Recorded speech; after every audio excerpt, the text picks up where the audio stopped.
ETF index mutual funds నేర్చుకుని stock మార్కెట్లో రాణించాలనుకుంటున్నారా? వెంటనే ఈ నెంబర్కి కాల్ చేయండి.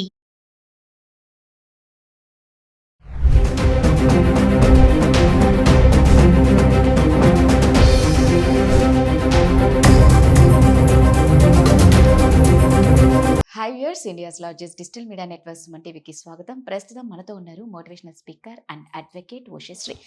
నమస్తే ఉషా. నమస్తే రావు.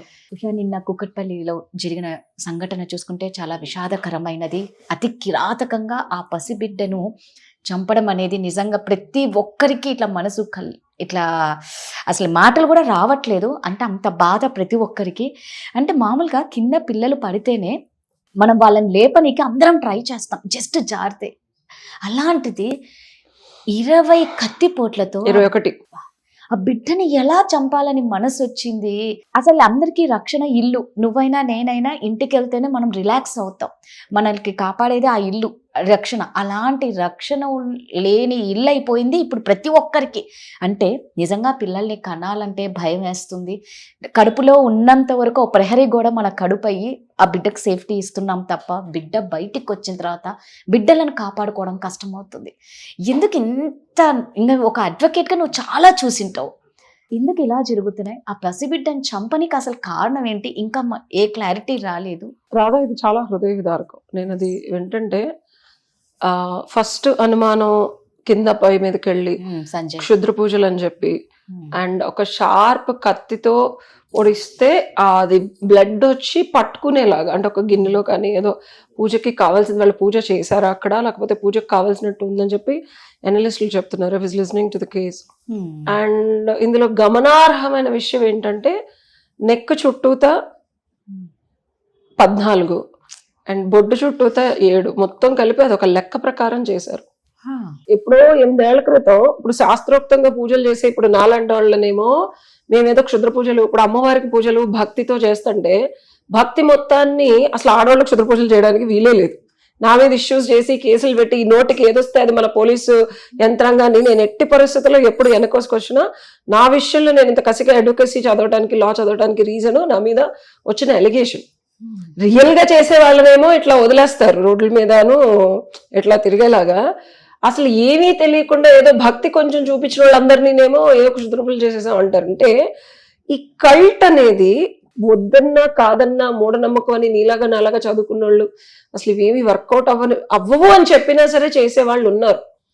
నేనేదో యోగా సెంటర్ పెట్టుకొని, నేనేదో అమ్మవారికి పూజ చేసుకొని, అరుణాచలం ప్రతి పౌర్ణమికి లక్షలాది మంది వెళ్తే అరుణాచలం వెళ్తే కూడా దాని క్షుద్ర పూజలను క్రియేట్ చేశారు. And that was very daunting for me. ఆడపిల్లగా నేను అది తీసుకొని బయటకు వచ్చి ఇప్పుడు ఇలా రావడం అనేది, ఇంకోళ్ళు అయితే చచ్చిపోయేవాళ్ళు. అంటే మన media especially that was a wrong allegation. నేను ఆ పోలీస్ యంత్రాంగాన్ని కానీ ఎవరిని వదలను. నేను ఇంత లా చదువుకుంది, అది కంపల్సరీ నేను వాళ్ళని హాంట్ చేస్తాను. సో క్షుద్ర పూజలు అనేవి రియాలిటీలో భయానకంగా జరుగుతున్నాయి. ఇప్పుడు మనం చాలా వెబ్ సిరీస్లు కూడా చూస్తున్నాం, Z5లో వీటిల్లో ఆయుందం వేదం అని ఒక 5th వేదం అని చెప్పి ఒక వెబ్ సిరీస్ చూసాను రీసెంట్ గా. అందులో కూడా ఒక హ్యూమన్ ని తీసి, బ్లడ్ తీసి, ఆ ఫ్లెష్ ని తీసేదో నిజంగా చేస్తారా ఇవన్నీ అని అనుకునే పరిస్థితులు ఉన్నాయి. అంటే ఇప్పుడు కూడా చేసేవాళ్ళు ఉన్నారా, ఇవి నిజంగా రిజల్ట్స్ ఇస్తాయా అనే ప్రశ్న ప్రతి నార్మల్ ఎడ్యుకేటెడ్ కామన్ సెన్స్ పీపుల్లో ఉన్న well educated high educated people power కోసము, మనీ కోసము యంగ్ పిల్లల్ని, అంటే ఇది ఎక్కడో మనకి దాఖలాలు, ఇప్పుడు మాఊరి పొలిమేర వచ్చింది చూసావా, నరబలులు, ఇవన్నీ అట్లా రీసెర్చ్ చేసినప్పుడు, ఇట్లాంటి సినిమాలు చూసినప్పుడు, అండ్ ఇంకొక సిరీస్ కూడా వచ్చింది, ఇంకోటి హిందీలో చూస్తున్నాను నేను. సో దట్స్ ఆల్సో ఒక సింబల్ లో మనిషిని చంపేయడం. అంటే ఇప్పుడు మనం గమనిస్తే ఇందులో కూడా ఒక 21 ఇస్ అర్ధమండలం, 21 41 ఎలా అయితే మండలమో అర్ధమండలం పోట్లు ఉన్నాయి అమ్మాయిలో. When I was analyzing other than an advocate, and బాలిక అంటే యవ్వనం కాకుండా కూడా, అంటే మనకి శిష్టిల కన్య అంటారు.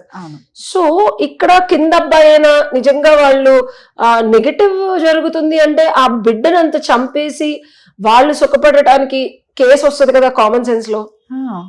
చెప్పాలంటే కేసు అవుతుంది, తప్పించుకోవడానికి పైన ఉన్నారు, కింద చేసినప్పుడు వస్తుంది. సో వాళ్ళు కాకుండా ఇంకెవరన్నా ఇమీడియట్ గా వాళ్ళు ఉన్నారు కాబట్టి వాళ్ళ మీద అనుమానం వెళ్ళింది. ఇప్పుడు ఇంకొక అబ్బాయి కత్తి మిస్సింగ్, ఒక్కరు కాదు ఇద్దరు అంటున్నారు. So analysis of a case facts ఇంకా మనకు తెలియాలి. ఇవన్నీ పక్కన పెడితే బిడ్డల సెక్యూరిటీ, ఎస్పెషల్లీ ఆడబిడ్డలు, మగపిల్లలు అనేది కొంచెం వాళ్ళు ఏదో ఒకటి కొంచెం బలంగా ఉంటారో, ఇది ఆడబిడ్డల సెక్యూరిటీ ఎస్పెషల్లీ తల్లిదండ్రులు ఇంట్లో లేనప్పుడు, ఇద్దరు ఉద్యోగాలు చేసేటప్పుడు, ఇట్స్ నాట్ అబౌట్ ధనికుల, ఇట్స్ నాట్ అబౌట్ డబ్బులు లేని వాళ్ళ అని కాదు, ఎవరైనా బిడ్డలేనమ్మా.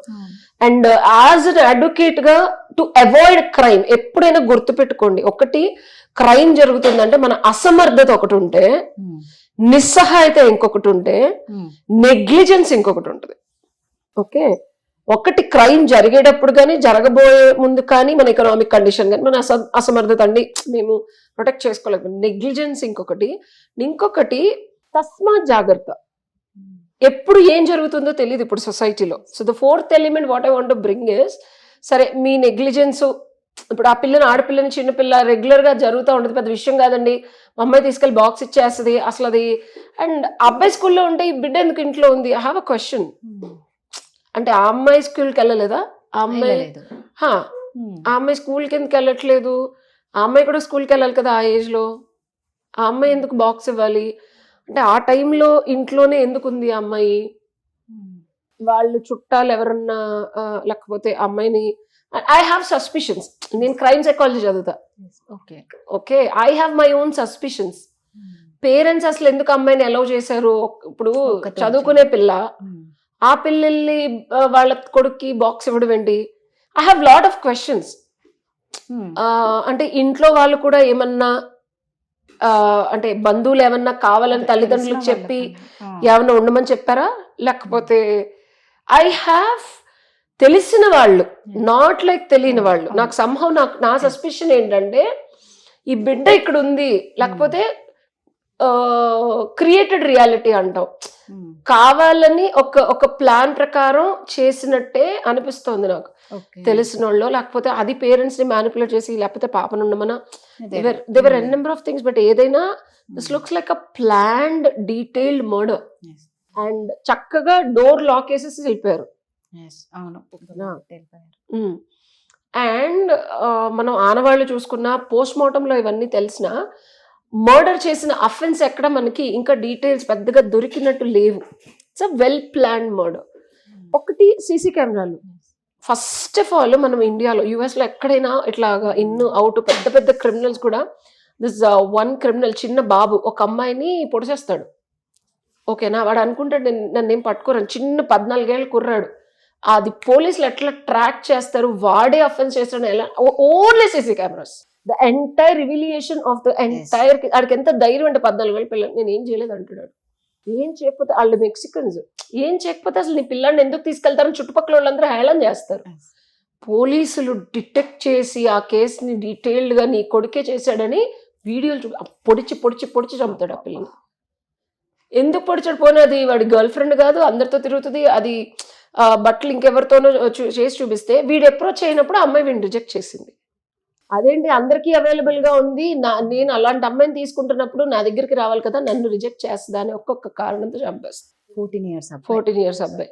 సో నేను ఇలాంటివన్నీ అనాలిసిస్ చేసి, these are real time cases by the way, this is not fabricated, ఊహించుకున్న ఊహాజనకం కేసు కాదు. సో ఈ అమ్మాయి కూడా 10 ఏళ్ళు. ఓకే, సో మనం అనుకుంటున్నాం ఏమి చిన్నపిల్లలు మర్డర్స్ చేయరు, లేకపోతే చిన్నపిల్లలకి అట్లాంటిది ఏమీ ఉండదు అని. పాసిబిలిటీ ఇదేదో లవ్ చేసిన మర్డర్, లవ్ చేయకుండా ఉంటున్న మర్డర్ అయితే కాదు. ఈ పిల్ల జాతకం చూసో, లేకపోతే ఈ పిల్లకి ఉండే ఎనర్జీకో ఏదో అనాలిసిస్ చేసి అంత డీటెయిల్డ్ గా 7 అంటే 21 చేశారు అంటే ఏదో డీటెయిల్డ్ గా చేశారు, తెలిసిన వాళ్ళే చేశారు, లబ్ధి కోసం చేశారు, అండ్ అవసరం కోసం చేశారు. ఓకే, సీసీ కెమెరాలు ఉంటే కనుక Radha, what I felt was the biggest flaw. మనం అనుకుంటాము అదొక ఎక్స్పెన్స్ అని, 2000కి 1500 కూడా వాయిస్ కెమెరాస్ ఒక 5000కి. నా ఇంట్లో ఉన్నాయి సీసీ కెమెరాస్.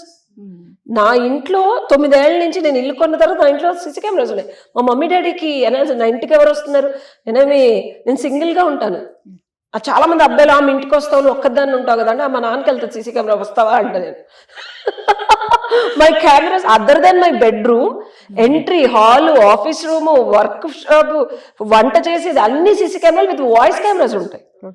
సింగిల్ గా ఉన్నప్పుడు కానీ ఎస్పెషల్లీ ఆడబిడ్డలు ఇంట్లో పెట్టుకోమన్నట్లు, అసలు ఇంట్లో ప్రైవసీ అట్లీస్ట్ ఎంట్రీలో. ఇప్పుడు నాకంటే నేను ఒక్కదాన్ని ఉండను, నాదే ఉండదు, అంతా ఓపెన్. మా అమ్మ నాన్నకి ప్రతి చెప్తా, ఎవరితో కలుస్తున్నాను, ఎవరితో మాట్లాడు. ఆడపిల్ల ఉన్నప్పుడు చిన్నపిల్ల అవని పెద్ద పిల్ల అట్లీస్ట్ బయట మన సేఫ్టీ సెక్యూరిటీ కోసం తల్లిదండ్రుల కోసం ఒక 2000 ఒక పిజ్జా షాప్కి వెళ్ళినప్పుడు ఫ్యామిలీ అంతా వెళ్ళినప్పుడు అయ్యే ఖర్చు, డబ్బులు లేని వాళ్ళు కూడా నెలకి 25,000 26,000 జీతం అయితే ప్రతి ఒక్కరి కోసం లీస్ట్ కేసు 15,000 జీతం వస్తుందమ్మా. నువ్వు బయటకు వెళ్ళి పిజ్జా షాపుల్లోనూ బట్టలు 1,500 పెట్టుకున్నట్లు ఒక్క సీసీ కెమెరా అపార్ట్మెంట్ లో లేదు, కింద లేదు, పక్కన అపార్ట్మెంట్ లో లేదు, దూరంగా ఉండే ఇప్పుడు పైనుంచి ఎవరు వచ్చారు కిందకి వెళ్ళారు, there are an number of possibilities. నేను అనేది మా దగ్గర డబ్బులు లేవండి, మాకు అంత లగ్జరీ లేవండి, ఒక ఫోన్ ఒక 5,000 రూపాయల ఫోన్ కొనుక్కుంటున్నారు, అలాగే ఒక 1,500 ఒక 1,000 రూపాయలు పెట్టి ఒక సీసీ కెమెరా కొనుక్కొని బిడ్డలు ఉన్నప్పుడు 16 ఏళ్ళు 20 ఏళ్ళు వరకు బిడ్డలు ఉన్నప్పుడు మనం ఎన్ని దుర్ఘటనలు చూస్తున్నాం, ఎన్ని మర్డర్స్ చూస్తున్నాం, ఎంత సివియర్ సిచ్యువేషన్స్ చూస్తున్నాం. అన్నిటికీ నేను చెప్పే సొల్యూషన్ బేసిక్ నెసెసిటీ అనుకోండి సీసీ కెమెరా. భద్రత, నెగ్లిజెన్స్ ఇవన్నీ మీరు ఒకవేళ తెలుసో తెలియకో ఏది చేసినా ఈ ఒక్క responsible step will save you. మీ జీవితాన్ని అట్లీస్ట్ పక్కన ఇప్పుడు ఏ కేసు చూసుకున్నా సరే, మర్డర్ అటెంప్ట్ ఏది చేసినా సరే ఏదో ఇంట్లో జరుగుతుంది, ఇంట్లోనే గొడవలు, ఇంట్లోనే కొట్టుకోటాలు, ఏదైనా ఇంట్లోనే మొదలవుతుంది. ఓకే, ఆడబిడ్డలు ఉన్నప్పుడు అబ్బాయిల్ని ప్రొటెక్ట్ చేయడానికి వాళ్ళ అమ్మా నాన్నలన్నా సీసీ కెమెరాలు పెట్టుకోండి, ఏం కొట్టుకు చేస్తున్నారో చూడటానికి ఉంటది. మా ప్రైవసీ ఇవన్నీ పక్కన పెట్టండి, బికాస్ వాయిస్ కెమెరాలు పెట్టుకోండి. Now the technology is updated. And ఇంకొకటి, మూఢనమ్మకాలు రియాలిటీలో వీళ్ళని చంపేస్తే ఏదో వస్తుంది. నేను చెప్పొచ్చేది ఏంటంటే, నేను ఎంతో సాధన చేస్తున్నాను, 30 ఏళ్ళ నుంచి సాధన చేస్తున్నా. నేను చాలా మందిని ఋషుల్ని కలిసా, మునుల్ని కలిసాను, చాలా చాలా పెద్ద పెద్ద స్వామీజీని కలిసా. ఒక్కటి గుర్తుపెట్టుకో, నా అనుభవంలో నేను చెప్పేది, ఒక ప్రాణం తీసి, ఒక రొస్టు తీసి, ఒక్కడి దగ్గర మనం డబ్బులు తీసుకొని ఒక్కడిని చంపేసి మనం ఏదో పూజలు చేస్తే దాని నుంచి వచ్చే లబ్ధి ఉంటది కదా, అది అసలు ఎక్కువ రోజులు మన దగ్గర ఉండదు. ఏదైతే నువ్వు పంచభూతాలకి యాక్టివేట్ చేసి నాకు ఇది కావాలని చెప్తున్నావో అది ధార్మికంగా, ధర్మబద్ధంగా, నీ కష్టంతో తప్పించి ఇంకేదన్నా శక్తుల్ని నువ్వు యాక్టివేట్ చేస్తే ఇలాంటి శక్తులు నిన్ను కూడా వచ్చి అలా తినేస్తాయి. నేను ఇది నా కళ్ళతో చూశాను. చాలా మంది రుష్టి పట్టిపోయిన ఉన్నాళ్ళు, ఈ ఎనర్జీస్ యాక్టివేట్ చేసిన వాళ్ళు కూడా చచ్చిపోయిన వాళ్ళు ఉన్నారు. కథలు చదివాను, నేను విన్నాను, చూసినవి కూడా చెప్తున్నాను. సో ఇవేవి వర్క్ చెయ్యవు అని నేను కొట్టేది, చేసిన ఆ ఎనర్జీస్ ఏదైతే నెగిటివ్ ఉంటాయో నీకేదో వచ్చి ఆడి రొస్టు, ఆడి చంపేసి ఆ పిల్ల చావు, ఆ రక్తము నీకేదో కోటాను కోట్లు తెస్తే గుర్తుపెట్టుకో, ఈ శరీరం ఎప్పుడు వెళ్ళిపోతుందో కూడా తెలియదు నీకు. ఈ శరీరాన్ని నిలపడానికి డబ్బు కోసమో, ప్రేయర్ కోసమో, పరపతి కోసమో చేసే ఏ పనైనా ఆ కర్మ అకృత్యమైందనుకో, రేపొద్దున అకృత్యం ఇంతింత 1,00,000 కోట్ల బాధ నీకు వస్తుంది. సో ఇట్లాంటి అప్రాచ్యపు పనులు ఉన్నయ్యా లేవా అనే వాగ్వివాదాలు పక్కన పెడితే, ఉన్నా వాటి నుంచి లబ్ధి పొందాలనుకునే ప్రతి ఒక్కళ్ళు గుర్తుపెట్టుకుని తస్మా జాగ్రత్త. లేపిన ఎనర్జీ నీ గొంతు కూడా కోసేస్తుంది, వీడు కూడా ఆపలేడు, వీడిని కూడా చంపేసిన సందర్భాలు ఉన్నాయి. ఎవడైతే మధ్యవర్తి ఉంటాడో నీకు తెలీదు, నీ లబ్ధి కోసం నువ్వు ఇచ్చే కోట్ల కోసం చేస్తాడు, వాడిని చంపేస్తుంది, నిన్ను చంపేస్తుంది. ఇప్పుడు కాకపోతే 10 ఏళ్ల తర్వాత అయినా సర్వనాశనం అయిపోయిన వాళ్ళని చూశాను నేను. అందుకనే అసలు ఆ ఎనర్జీ జోలికి వెళ్ళకూడదు. నేను వెళ్ళను, ఎవరన్నా వెళుతున్నా సరే ఇదిగో నీకు ఇప్పుడు 100 కోట్లు వస్తాయి అబ్బా. ఇప్పుడు నేనైనా ఎవరైనా తినేది పొట్టకి 100 కోట్లు తీసేసుకొని నువ్వేం చేస్తావు? అన్నెసెసరీగా యాక్టివేట్ చేయి. నీకు ఎంతకాలం అంత భగవంతున్నాడు. ఇదే ప్రాసెస్ పూజలో, హోమాలు, ఎంతకే హోమాలు వ్రతాలు చేసుకున్నావు అనుకో, 100 కోట్లు 1,00,000 రూపాయలు వస్తాయి. పేదవాళ్ళని, ధనికులని కొంచెం వీళ్ళు ఏంటంటే కేసులు వాటికి వెళ్ళరు కట్టి కొంచెం ఇలాంటి వాళ్ళని టార్గెట్ చేస్తారు. కొంచెం మీరేంటంటే సీసీ కెమెరాలు, up and down, time to time పిల్లలు ఎట్లా ఉన్నారు, లేకపోతే భార్య ఎలా ఉంది, భర్త ఎలా ఉన్నారు, పిల్లలు ఎలా ఉన్నారు, నా కొడుకు ఎలా ఉన్నాడు, కొత్తగా పెళ్ళిందని చూసుకోండి అంతే. సూపర్. నిజంగా అండి, ఆ పాపనైతే చంపడం చాలా దారుణమైంది. సో బిడ్డ ఆత్మకు శాంతి చేకూరాలని, ఎవరైతే ఇది చేశారో వాళ్ళని తొందరగా పట్టుకొని కఠినంగా శిక్షించాలని కోరుకుంటాం. Thank you.